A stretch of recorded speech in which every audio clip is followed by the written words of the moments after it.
Have you ever wondered what truly sets apart those people who achieve these extraordinary levels of skill? You know, the ones we call masters. Yeah. Is it just like innate genius they were born with? Or maybe pure luck? Mm-hmm. Or, and this is the key question, is it maybe something more accessible, something we could all tap into? That's such a fundamental question, isn't it, about human potential? Right. Today, we're taking a deep dive into exactly that, Yeah. the whole concept of mastery. Okay. We've, sifted through a lot of source material articles, research, insights from masters themselves to try and pull out the core principles and some surprising realities, actually, behind achieving that deep expertise. So our mission today, for you listening, is to give you a kind of powerful shortcut, not just to understand what mastery is, but, how it's actually cultivated. Yeah, how it works in practice. Get ready for hopefully some serious aha moments you can maybe even apply in your own life. Absolutely. And to really start that journey, our research strongly points towards looking inward first. Yeah, to what's often called your life's task. It sounds a bit grand, maybe. A little bit. But it's not about just picking a job. It's more about uncovering this inner force, almost, that guides you towards what you're uniquely suited for. An inner compass. Exactly. Hmm. That first step towards mastery is always this inward reconnection. And crucially, it's never too late to start looking for it. I like that inner compass idea. The sources talk about vocation, right? From the Latin to call. That's right. But it's not necessarily some, divine lightning bolt. No, more like a deep internal voice or a feeling that tells you which activities just fit your character. It suggests your work should be deeply connected to who you are. So it provides a sense of purpose beyond just, paying the bills. Precisely. Yes. More than just a paycheck. And this path, looking at the examples, it's almost never a straight line. Right. I was going to ask about that. Yeah, think of your career more like a winding journey. You might start with something that feels roughly right, use that as a base to learn skills, gain footing, and then you adjust, you expand, maybe you pivot slightly. Yeah. It's this continuous process of building. It's fascinating how often this calling seems to show up really early in childhood. It really is. Like visceral reactions or just this intense, unusual curiosity about something before, external pressures and desires muddy the waters. Their unique chemistry, as one source put it. Yes, exactly. Think about Albert Einstein. Just 5 years old, his father gives him a compass. Mm-hmm. And he's just completely mesmerized by the invisible force moving that needle. That moment sparked a lifelong fascination with hidden forces, with fields. It set him on his path. Wow. Just from a compass. Or Yoki Matsuoka. Growing up in, pretty rigid 1970s Japan, she found this deep focus in math equations, like on crowded trains even, and felt a similar kind of rightness playing tennis, even though she started late. That drive led to incredibly rigorous practice in this unique mix. The math and the tennis. Yeah. It propelled her to pioneer neurobotics, designing robotic limbs that actually feel like human hands. It fused her love for hands-on creation and the brain. That's incredible. And Charles Darwin, too, right? His father wanted him to be a doctor or clergyman. Right, respectable paths. But as a kid, all he cared about was collecting biological specimens. Just hours observing birds, taking notes. His dad even called him a disgrace for only caring about shooting, dogs, and rat catching. Imagine. But he was just following that primal inclination. You get the sense they almost couldn't help it. Yeah, they were just drawn to it. Exactly. And that really highlights the danger of what some call the false path. Okay, what's that? Choosing a career for the wrong reasons. Maybe parental pressure, chasing money or status, external approval. Mm-hmm. It can genuinely block your true calling. Like Mozart. Mozart is such a powerful example. His father, Leopold, a musician himself, pushed him into this stifling court musician job in Salzburg. Right. And Mozart became less productive, depressed even. He eventually realized his true calling wasn't just performing brilliantly, which he could do, but composing operas. Ah, the creation part. Yes. And this led to a really painful but absolutely necessary break from his father's influence. And then an explosion of creativity, like all those ideas were just pent up inside. That rebellion seems almost necessary sometimes, like fuel. It really can be. Yeah. And sometimes it leads to this complete reversal, where embracing what seems unconventional, even a perceived weakness, becomes your strength. Temple Grandin is a perfect illustration. Right, with autism. Her autism gives her this incredibly unique visual thinking style and this profound empathy for animals. things others just don't see or feel in the same way. And that led her to design humane livestock facilities. Exactly. Her peculiar career path, as she called it, leveraged her unique strengths. She literally saw the world differently. Her story really drives home that point about diversity of talents. What looks like a weakness can be the source of a breakthrough. Absolutely. It allows you to find a niche, often away from the fiercest competition, where your unique perspective is exactly what's needed. Okay, so you've started to unlock that inner potential. You found a direction. What comes next?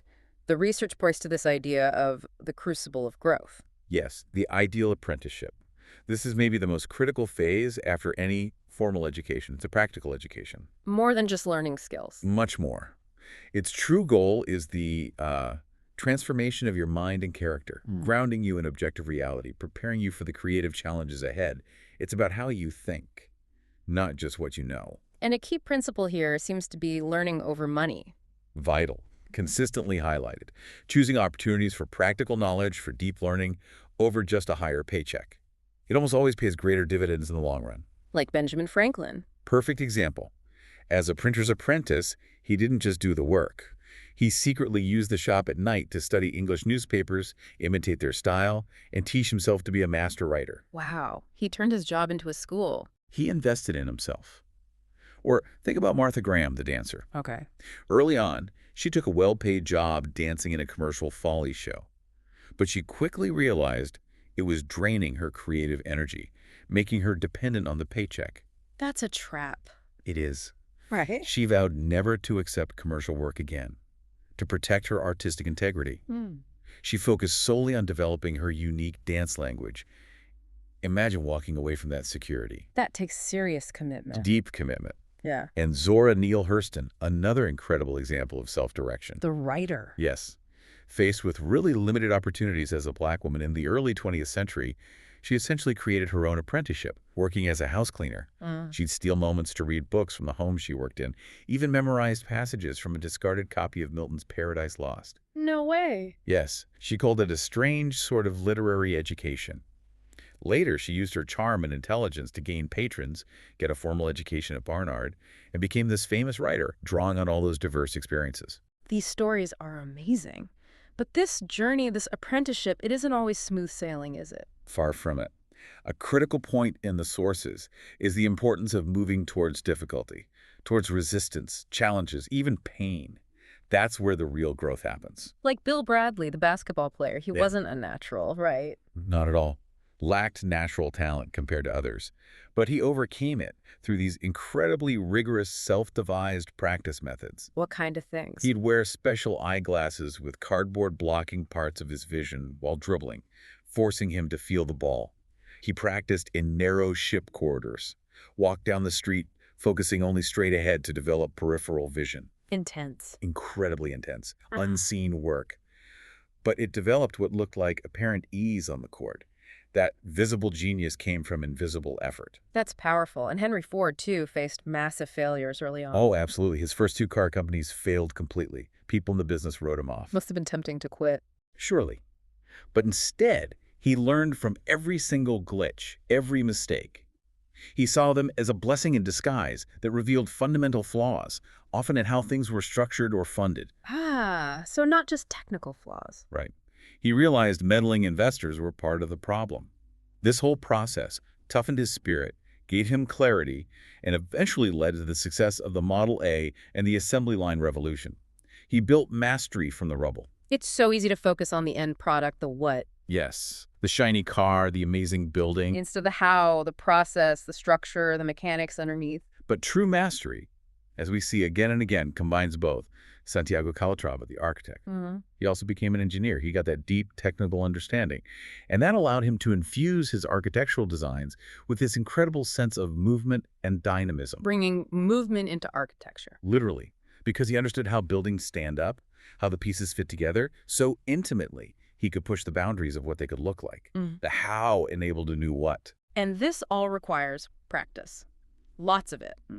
Which brings us to the science bit, maybe. The 10,000-hour rule. Right, that famous figure. The research does consistently point to something around 10,000 hours of quality-focused practice. That's roughly, 7 to 10 years for many fields. And it has a real effect on the brain. A profound effect.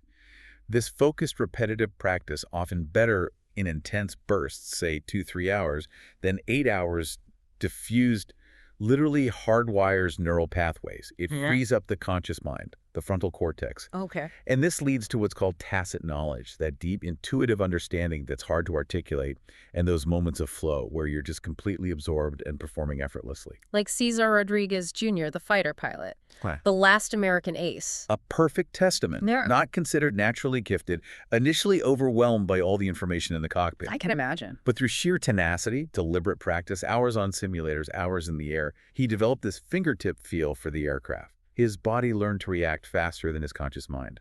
Wow. That intuitive sense. Exactly. His progress wasn't luck. It was the direct result of that consistent, focused effort. He eventually surpassed pilots who initially seemed more gifted. It shows the power of that deep practice. Okay, so you've got the inner drive, you're deep in the apprenticeship, honing skills through practice. But there's another layer, isn't there? The social world. Yes. This is often the hidden obstacle, maybe the greatest one. It's not always the technical challenge that derails people. What is it then? It's the emotional drain, dealing with other people's resistance, their politics, manipulations, envy, social intelligence. The ability to see people realistically clearly becomes crucial. Why? To preserve energy. Exactly, to preserve your mental and emotional energy for the actual learning and creative work. Success achieved without this social intelligence is often fragile, easily undermined. Benjamin Franklin, again, seems like a key example here. He wasn't always socially savvy. Not at all. He started out pretty naive, misread people, like Governor Keith, who promised him a loan for a printing press that never materialized, or alienating his own brother by secretly publishing witty, satirical letters under a pseudonym. Right, the silence do-good letters. Yes, but those experiences were a turning point. He realized he needed a new approach, a kind of radical acceptance of human nature. Not trying to change people. Less trying to change them, more observing them. Instead of getting upset or frustrated, he chose to learn, becoming this preeminent observer of human nature, bringing rationality to his social dealings. So social mastery isn't about being liked by everyone. Not necessarily. It's more about cultivating a detached, rational observation, understanding motivations, including your own, to navigate situations effectively and, again, protect that precious creative energy. That led him to this idea of suffer fools gladly. Pretty much. Don't get dragged into pointless battles. Johann Wolfgang von Goethe, the great writer, but also a courtier for a time, he learned to talk little and listen much. He observed the petty dramas and inane ideas of the court, almost like watching a play. Outwardly respectful, inwardly maintaining his own thoughts and judgments. Playing the game a bit. In a strategic way. Or think of the film director Joseph von Sternberg dealing with the famously temperamental actor Emil Jannings. Okay. Instead of confronting Jannings' ego directly, Sternberg used subtle tricks, feigned indulgence, basically managed the actor's vanity to get the performance he needed. It's about the outcome, not winning the argument. And the sources also mention consciously molding your public persona, like becoming all things to all people. Yes, adapting your appearance and communication style strategically. The artist Teresita Fernandez, for instance. What did you do? She cultivated an air of mystery and what the source calls courtier flexibility. She'd change her look, her way of talking, depending on the situation, dealing with curators, collectors, critics. It helped her avoid being easily typecast or dismissed. Interesting. And Franklin did this too, didn't he? In France. Famously. During the American War of Independence, he needed French support. So he transformed himself into what the French thought an American should be, sort of rustic, natural, wise, the American version of the French spirit. Even though other American politicians criticized him for it. They did. But Franklin understood he needed to appeal to the French court's sensibilities, even their vanity, to achieve his crucial diplomatic goals. It wasn't fake, it was strategically effective adaptation. And part of this social intelligence is reading the room, right? Understanding the unspoken rules, the hidden power dynamics. Absolutely critical. William Harvey, who discovered the circulation of blood, a radical idea back then, he didn't just rush out and announce it. He delayed publishing for years, unlike Ignaz Semmelweis, who discovered the cause of childbed fever. Right, he just bluntly told doctors they were killing patients by not washing their hands. Exactly. And he was ostracized, his ideas rejected for decades, despite being right. Harvey, on the other hand, patiently amassed evidence, involved colleagues, built alliances, gained power within the College of Physicians first. So when he did publish, it was accepted. Much more readily. He played the long game, understanding the social and political landscape. He navigated the system. The lesson seems to be, especially in that apprenticeship phase, be careful. The workplace is like a theater sometimes. That's a good way to put it. Displaying overt rebellion or constantly voicing contrary opinions early on can backfire, Yeah. even if you're right. People find other reasons to push you out if you challenge conventions too directly. So maintain your inner spirit, but outwardly show some deference. Strategic patience. Exactly. Keep your powder dry, observe, learn the dynamics before you try to change them. Okay, we've covered finding the path, the intense learning of apprenticeship, navigating the social maze. But what happens at the peak when all this comes together? How do masters actually think to get those breakthrough insights? This brings us to the real pinnacle. Fusing intuition with rationality. Okay. Our sources explain that mastery involved developing this higher form of intelligence. It blends that deep immersion, that intuitive feel you get from experience, with rigorous rational thought processes. So you can see patterns others miss. See patterns, anticipate trends, respond with incredible speed and accuracy. And it seems there's another threshold. Beyond the 10,000 hours, maybe 20,000 hours or more, Oh. that sheer volume of practice can literally alter the brain further, forming incredibly deep connections that lead to this organic understanding, almost instant insights, a truly dynamic feel for the whole system, whatever it is. But this intuition, it's not just a magic feeling. Absolutely not. That's Okay. crucial. It isn't mystical or blind guessing. It's a direct result of profound knowledge built up over all those hours. Yeah. And importantly, it's always subjected to rigorous rational verification afterward. Okay. So the flash of insight comes, but then the hard work of checking it begins. Exactly. Masters don't just feel the answer and run with it. They often spend months, even years, verifying those intuitive leaps, meticulously working out the details, rationally shaping the idea. It's not a shortcut around reason, but a deeper integration of it. And there seems to be a pattern to how these breakthroughs happen, often involving frustration. A very common pattern described in the sources. Intense focus, often frustration, hitting a wall, reaching a breaking point, then a moment of consciously letting go. And that's when the solution often sparks. Like Einstein again, with general relativity. Yes.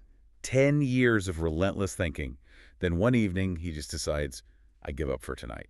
Goes to bed early, wakes up, and bam, the core idea is there. His brain needed the break. It seems the subconscious needed space to connect the dots without the pressure of conscious effort.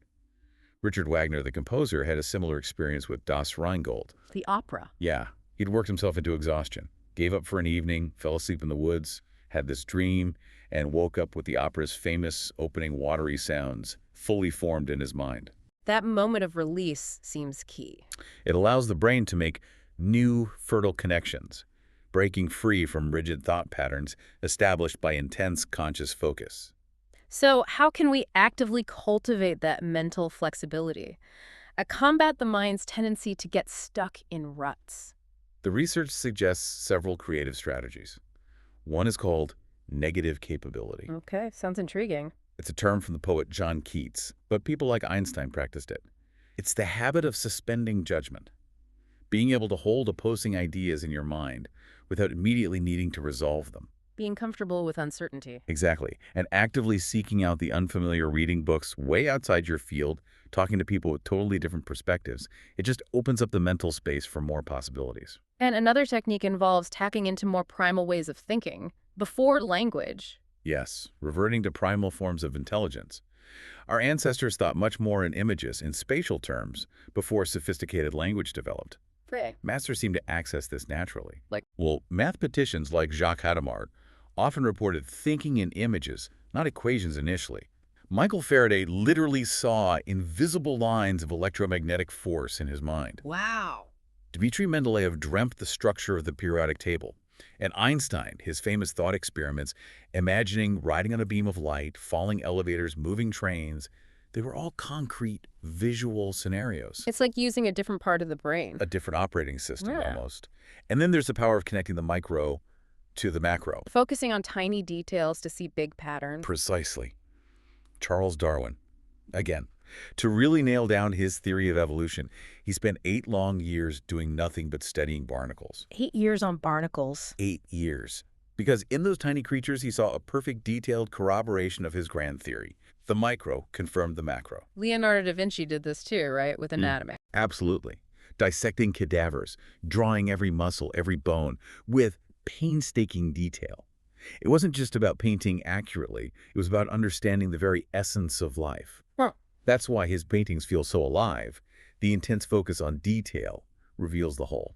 And Henry Ford, looking at the assembly process? He didn't just tweak small things.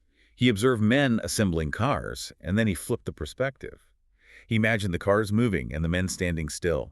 That macro-level shift in thinking led to the revolutionary moving assembly line. Seeing the whole system differently. Exactly.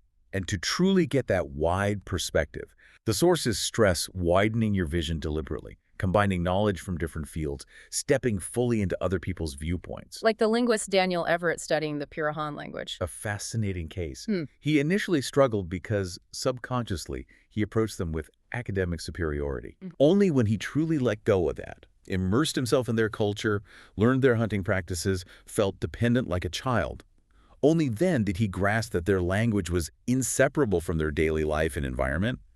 It clicked. He had to become vulnerable to understand. That's profound. And Freddie Roach, the boxing trainer. He realized his fighters, even if skilled individually, often lacked a whole picture understanding of the fight. They knew how to punch, maybe, but not the strategy, the timing, the flow. The why. Right. So he developed training methods that fostered this global perspective of the entire bout, how all the pieces fit together dynamically. It's about seeing the relationships between the parts. Precisely.